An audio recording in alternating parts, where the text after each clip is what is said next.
Marami pong salamat sa iyo, Panginoon Diyos.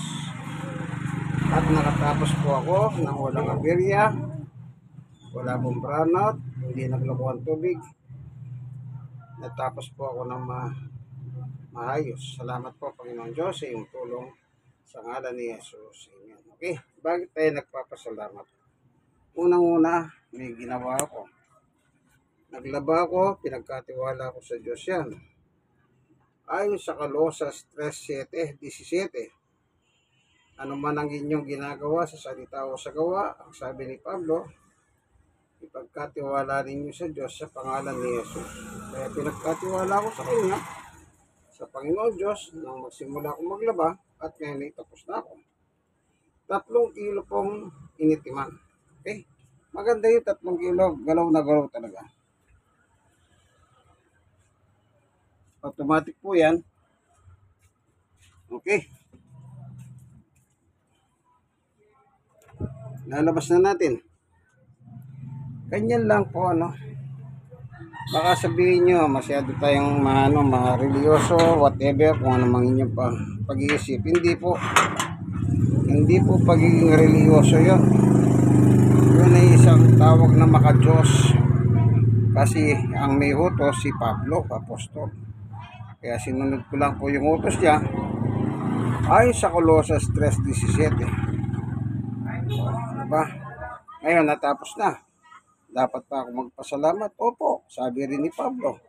Unang Thessalonica chapter 5 verse 16, 17, 18. Oh, pasalamat kayo sa lahat ng pagkakataon sapagkat ito ang kalooban ng Diyos para sa inyo. Oh, ito yung pagkakataon mo, nakatapos ka ng maayos. Walang problema.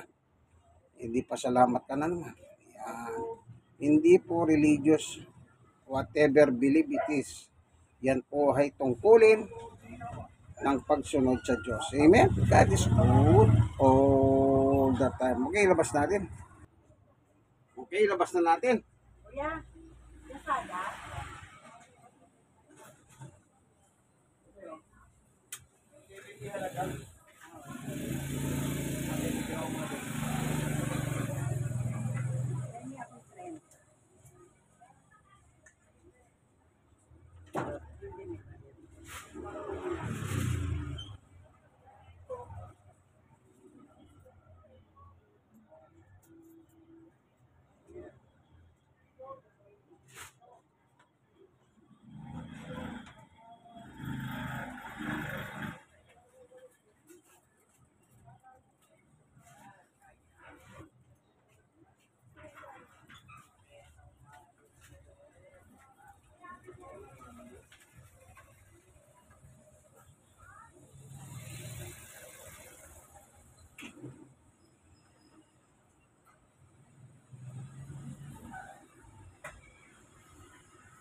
Okay.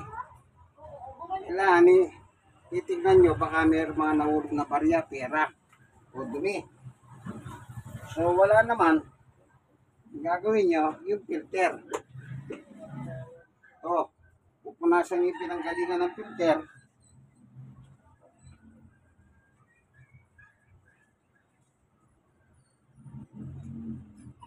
Yun, pinunasan ko na. Ngayon, ito, kita nyo yung dumi. Yan. Ito yung, halimbawa, yung parang grinding compound, maninipis na buhangin dito. Na nalalagay sa goma. O, kita nyo, no? Ang dami. O, yan. Alisin natin yan. Itataktak mo sa labas. Ito.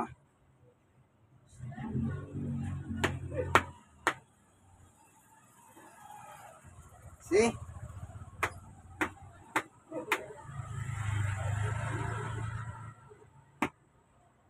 Tapos, sa kabila.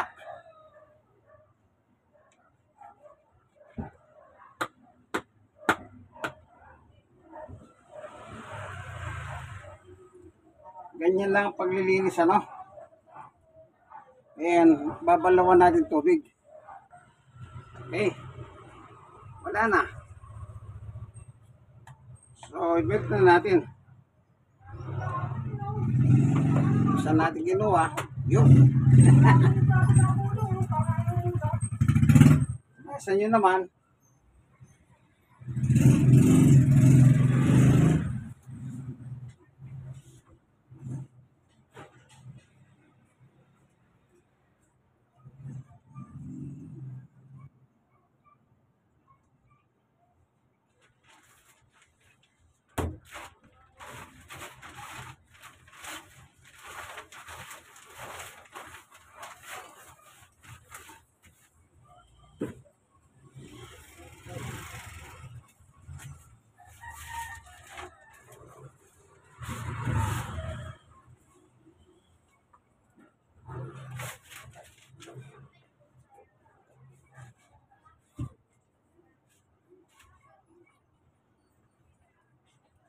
Tapos na po ang gawain ng tunay na lalaki, ang macho man ng Tondo, Manila from Pampanga. Kapampangan, Mega Niabe.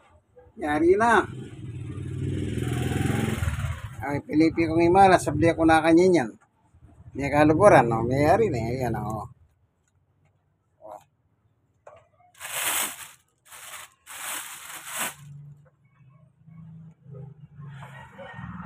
It is finish, hanapin ng Amerikano.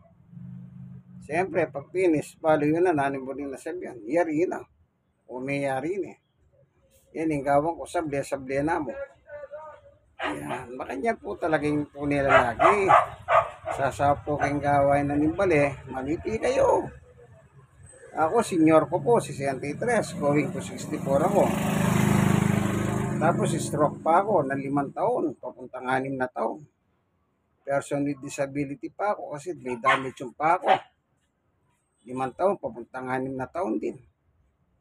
Pero sa tulong at tawa at biyaya ng Panginoon Diyos, ito nakakalaba ako.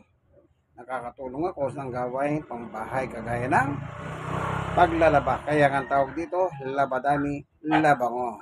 Ng tunay na macho man. Brother Manny Bautista, inyong kaibigan kay Jesus. God is good all the time. Like, and share. Kayo mga nasiyaran po, i-share nyo sa iba. God bless us all. Bye-bye.